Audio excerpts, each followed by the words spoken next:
All right, welcome to Seminole Sidelines. Happy Monday. It's a good Monday because we all had a great weekend.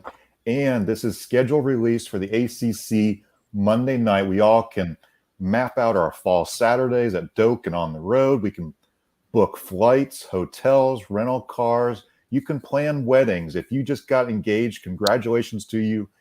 But please don't get married on a fall Saturday. Plan for that bye week. Plan for August. Go into December or even next year. But again, congratulations if you are engaged and getting married. Welcome to Seminole Sidelines again, joined by recruiting analyst Pat Burnham, senior writer Kurt Weiler. I'm Bob Ferranti. We have a lot to kind of hit on, but of course, junior day number 3, junior days, I guess we should say, because it's a Saturday and a Sunday. A lot of one-day visits, as these are unofficial visits at Florida State. But a really big one, Pat, was Dylan Brown Turner. He's a North Texas commit, but announced on Twitter Monday he is decommitted, and now it's looking like Florida State is potentially his top team, Pat. Yeah, listen, they did have 2 official visits. Obviously, Darren Goldie Lawrence was one of them, but he had already signed with Florida State, so really not a whole lot of news there. I mean, it is what it is. But Dylan Brown Turner looks like the last piece to the 2023 puzzle, at least through February.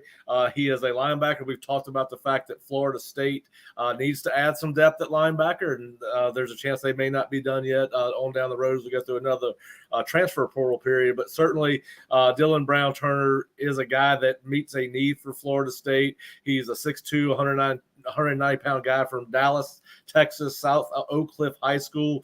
Took a look at his film. Listen, he's a physical downhill type linebacker. He's an instinctive player and a guy that is not afraid of contact, but certainly a guy that with his decommitment from North Texas this morning, you would think the road does lead to Tallahassee after just leaving Tallahassee on Sunday morning. So it looks like he will be the final piece for the 2023 puzzle. Listen, I watched his film again this morning. Like I said, he is an instinctive player, seems to naturally find his way to the ball. Don't see him play a lot in space, so there's going to be some questions there. Obviously, we don't have the access to the coach's video. We have the access to the huddle highlights, so we're a little bit limited. And one of the things that you do when you're making evaluations off huddle highlights is not so much what you see, but what you don't see. So there's some questions going in, but listen. You got to give Florida State coaches the benefit of the doubt. They've been really good in talent evaluation. I know this has caught some people off guard. I've got some questions on Twitter this morning about it. But listen, he looks the part. He looks a little bit bigger than 190 pounds to me when we saw him on campus on Friday. And then, of course, we'll see what transpires after that. But, all roads do point to Tallahassee for Dylan Brown Turner.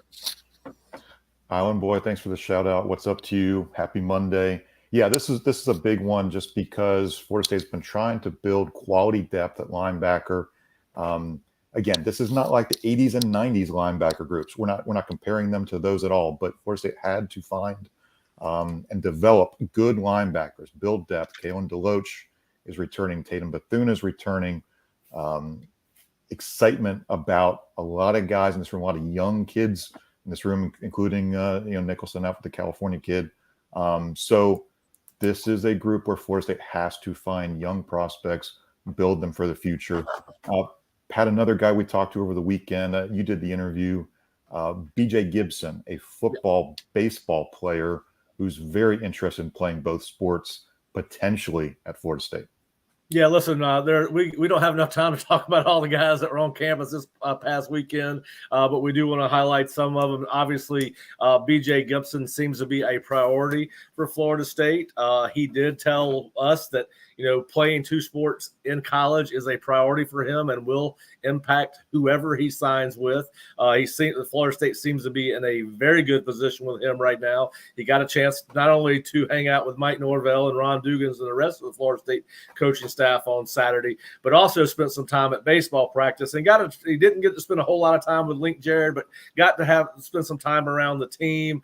Got to get introduced to Link, and it looks like that relationship is going to be key in his recruitment on the football side of things. A very impressive kid when we talked to him. I believe, Kurt, you were there with me. And listen, we saw that the baseball program and the football program worked together the week before with Cam Davis when he was here. So it certainly looks like that's going to be a relationship that's only going to help Florida State in its recruitment of BJ. And he was very very fired up, not only about the football side of things, but also the baseball side of things. And obviously has done his research on Coach Jarrett and his staff and his team, because he mentioned that he thought that, they would go back to being a national power in baseball under Coach Jarrett. So no commitments out of the weekend, but I think there's a lot of enthusiasm. You watch those videos. I think those of you on our YouTube channel, thanks for subscribing, watching these prospects. You can tell from the body language and the smiles, these interviews, Pat, I think there are guys who are really thinking about Florida State in their mix. They may not have a top 5 yet, but who knows if a commitment is imminent. It's just there's a lot of excitement about where Mike Norvell has taken this program.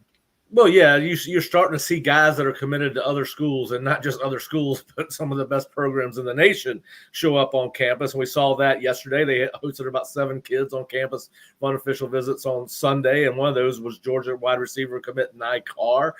Again, a guy that told Kurt after he left when he came out of the building that his recruitment was open. I mean, this is a kid that is committed to Georgia. So obviously they're making an impression on these kids, not only on the field with what they did this past season, winning 10 games, but also what they're doing with these kids when they meet with them, and with what they are showing and telling these kids on their visits. And certainly when you get a guy that's committed to Georgia coming out and saying that he's still looking for a home, that tells you a little bit about the job that Mike Norvell and his staff are doing with those kids. We also saw 2020 Peyton Joseph, who's committed to Colorado, but he's a 2025 kid. He was on campus. So certainly winning has helped, and whatever Mike Norvell and his staff are telling these kids, especially the one thing we hear from all of them, guys, is the honesty that Mike and his staff have with them, and it's not all sugar coated. And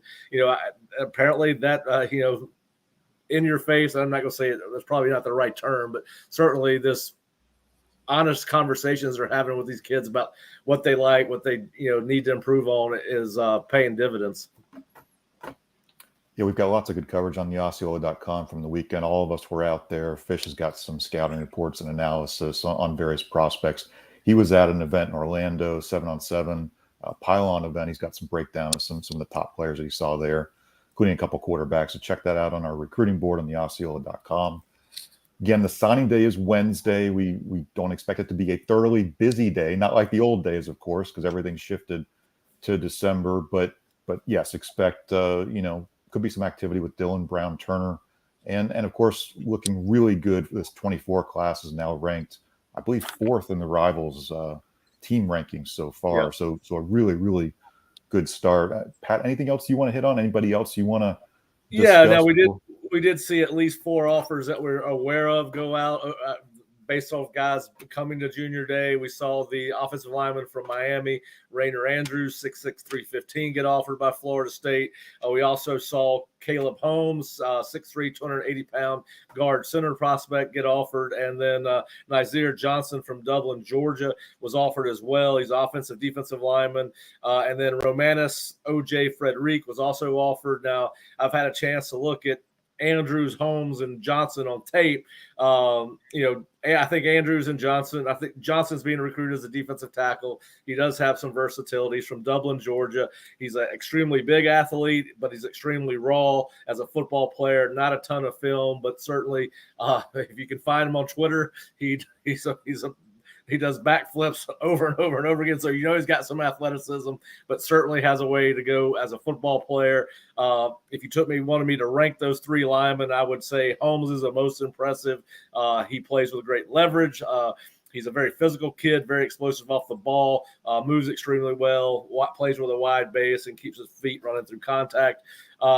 Andrews is an absolutely enormous kid. I think he's listed at 6'6", 315. I think that's probably a little small, but he's a big physical kid.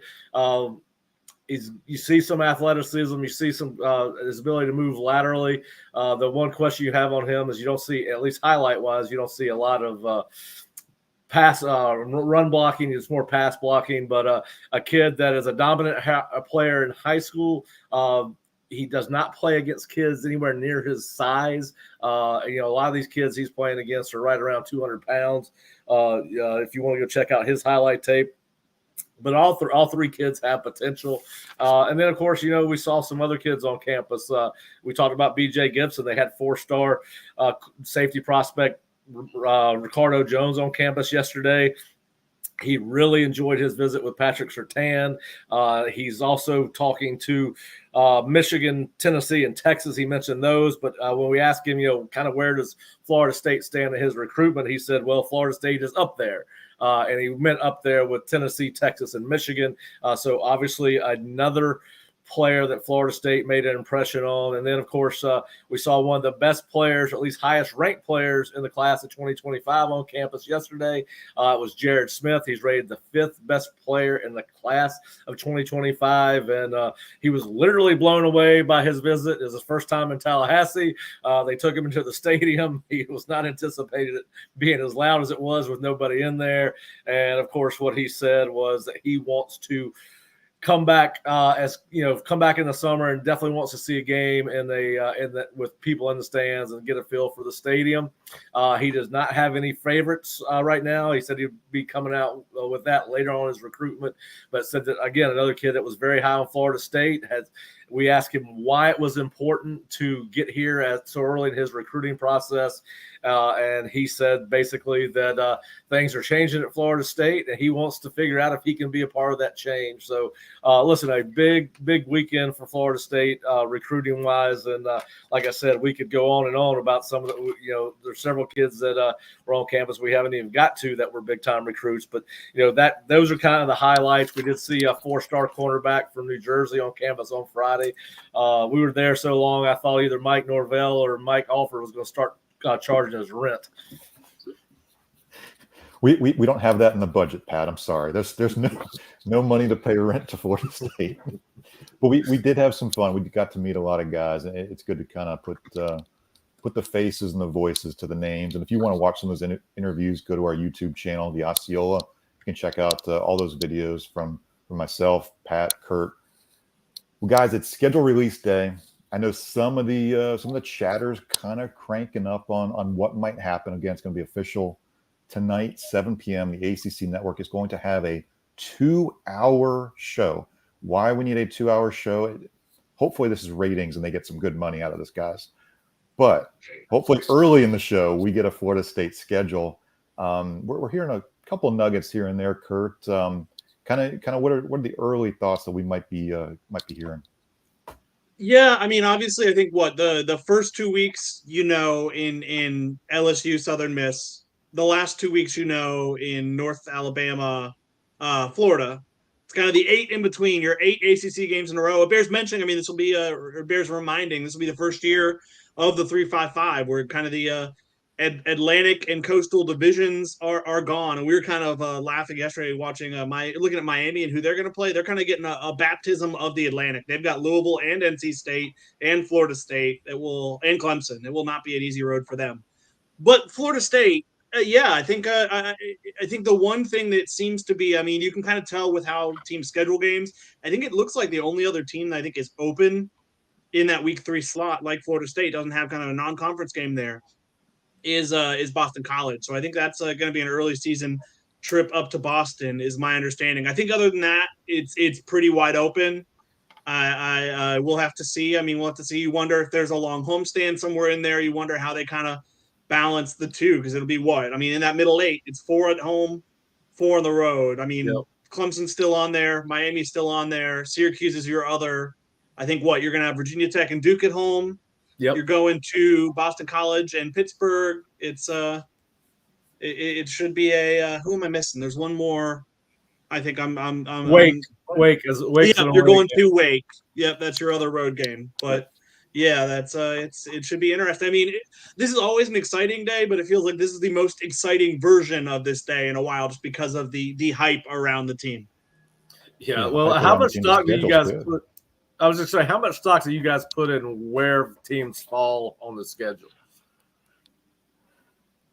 How so? Like, Like, just in, I mean, I think the fact that they played debatably the three best teams on their schedule in back-to-back weeks was a problem for them this past year. I mean, I think if you, I do think I buy someone into. I know a Solid Verbal, a college football podcast I listen to, has called it kind of the body blow theory of if you're playing multiple tough teams in a row. Like, I mean, if you look at the schedule, it's not an overly intimidating schedule, but I mean, a bye week before Clemson, the trip up there, you probably wouldn't complain about.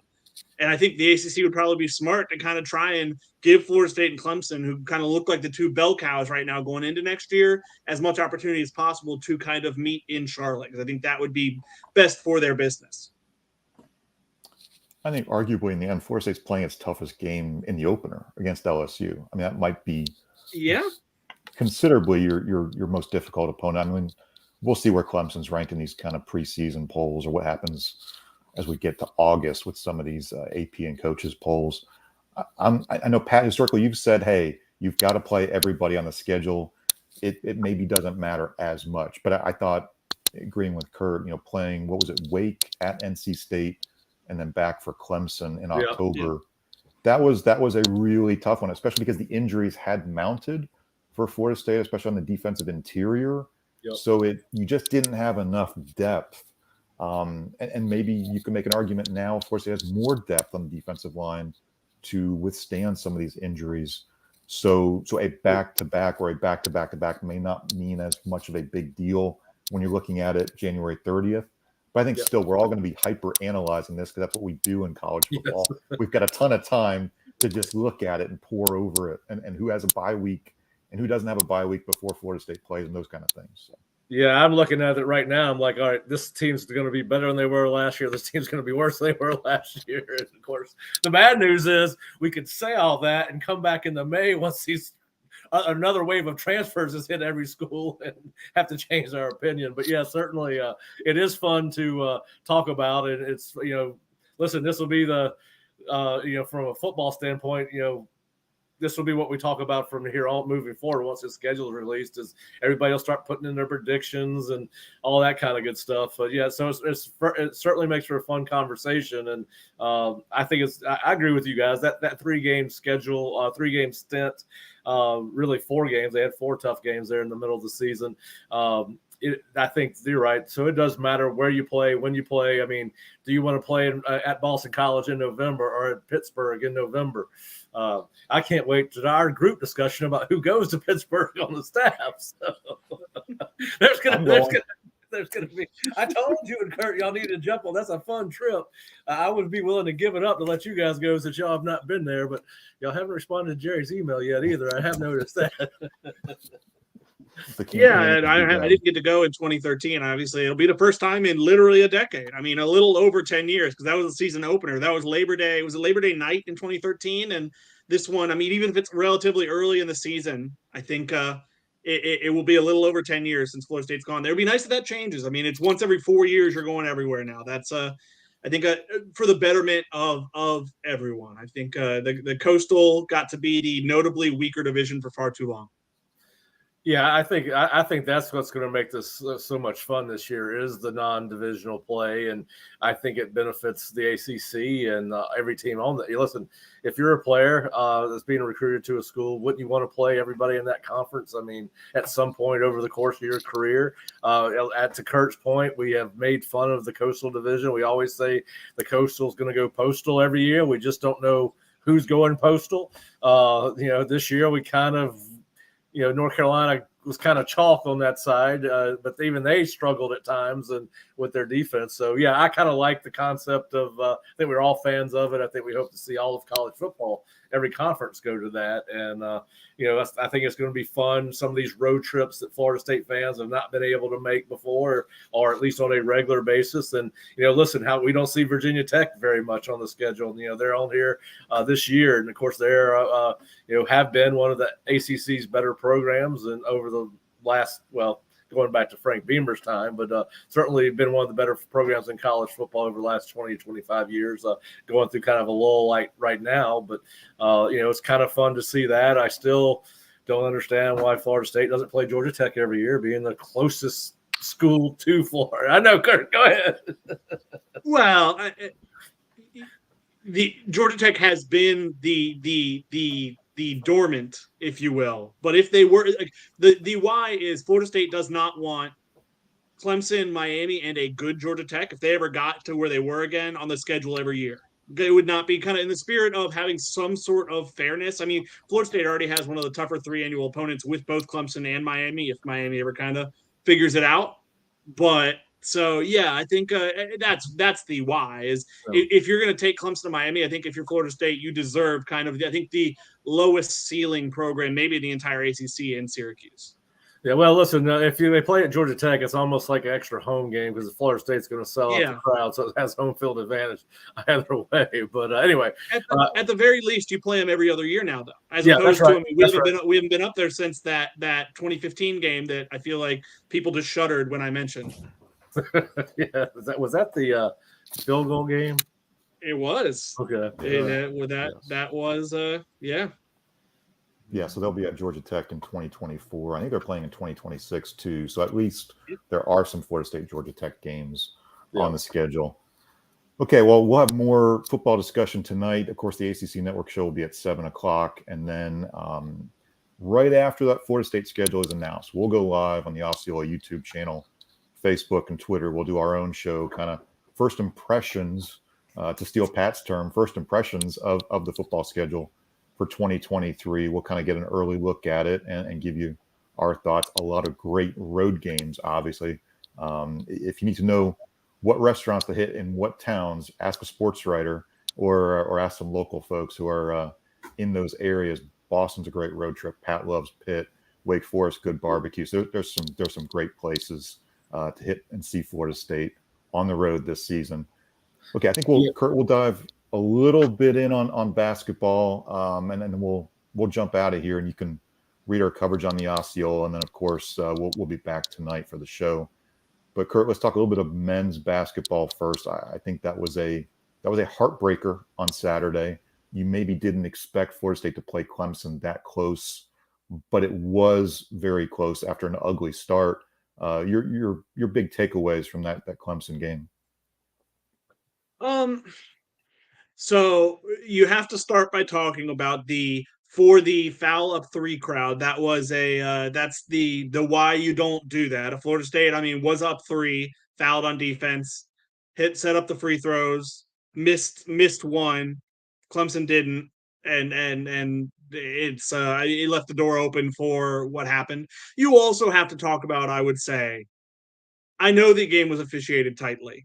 Calling that foul on Matthew Cleveland in that situation, basically determining the game. I mean, you don't know he's going to hit the free throw, but it ended up being kind of a game-winning foul. There was not nearly enough there to call that foul there. That said, I mean, yeah, it's a heartbreaker. I thought they were going to get up. I didn't think it was going to be a repeat of what we saw earlier in the week. You just don't think that's going to happen. I mean, I think you think Florida State has more pride than that, but yeah, to be there that whole game and to let it slip away is is a tough one, to be sure. And I mean, it's you worry that kind of the fans showed up for those two and that they're disheartened enough where you worry what the crowds might look like there at the Tuck with the rest of the way. There was more energy than I expected on Saturday. The student section was not sold out, but it was very, very close.